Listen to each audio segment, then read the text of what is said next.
फिर जब असफल हो जाएं उसके बाद हमारा क्या मान्यता रहनी चाहिए? सही बात पूछो तो जब आप ऐसा करोगे तो असफलता में सफलता का ही आनंद अनुभव में आएगा।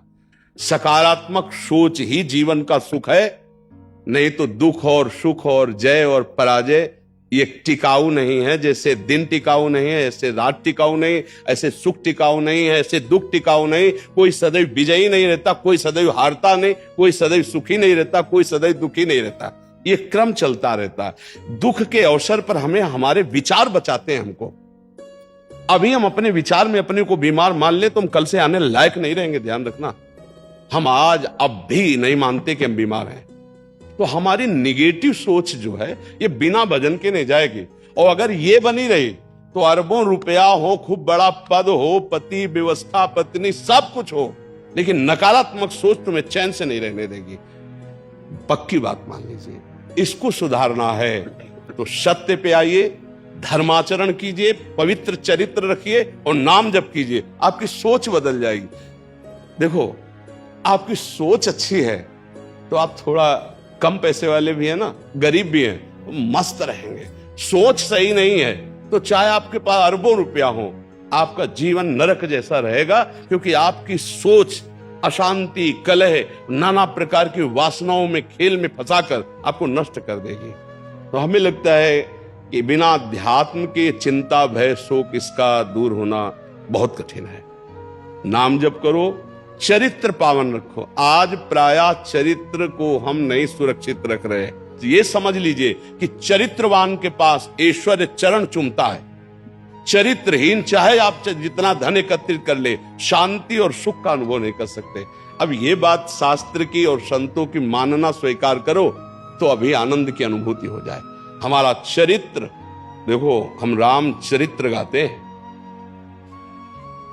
राम जी रघुवंश में प्रकट हुए और रावण उत्तम कुल पुलस्त करनाती, ब्राह्मणत्व उत्तम कुल पुलस्त करनाती, लेकिन चरित्रहीन हो गया तो राक्षस कहा गया। समझ रहे? चरित्र गाते हम, राम चरित्र गाते हैं। मां केवल अंतर है नहीं, वही बड़ी रा उसमें भी लगी हुई है।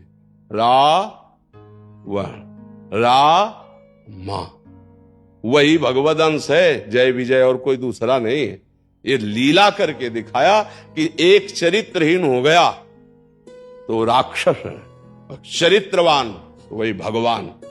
सब में भगवान है, वही अब लीला कर रहे। देखो, हम अपने चरित्र को पावन रखें, हम धर्म से चले, नाम जप करें, तो आप कहीं भी आपके अंदर नकारात्मक भाव आपको परास्त नहीं कर सकता।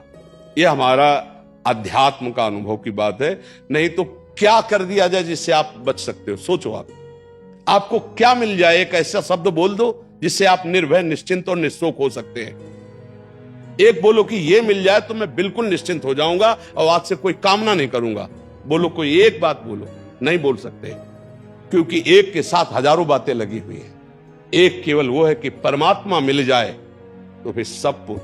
जिसके पाने के बाद कुछ पाना बाकी नहीं रहता, जिसके जानने के बाद कुछ जानना बाकी नहीं रहता, और जिसको अनुभव करने के बाद कोई भय नहीं रहता।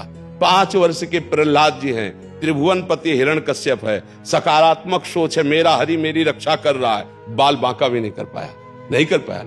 हाँ, अगर हमारी कभी पराजय होती तो उस समय भगवान इतना बल देते हैं, इतना सुख देते हैं कि वो पराजय क्षण में नष्ट हो जाती है। हमें शोक नहीं होता।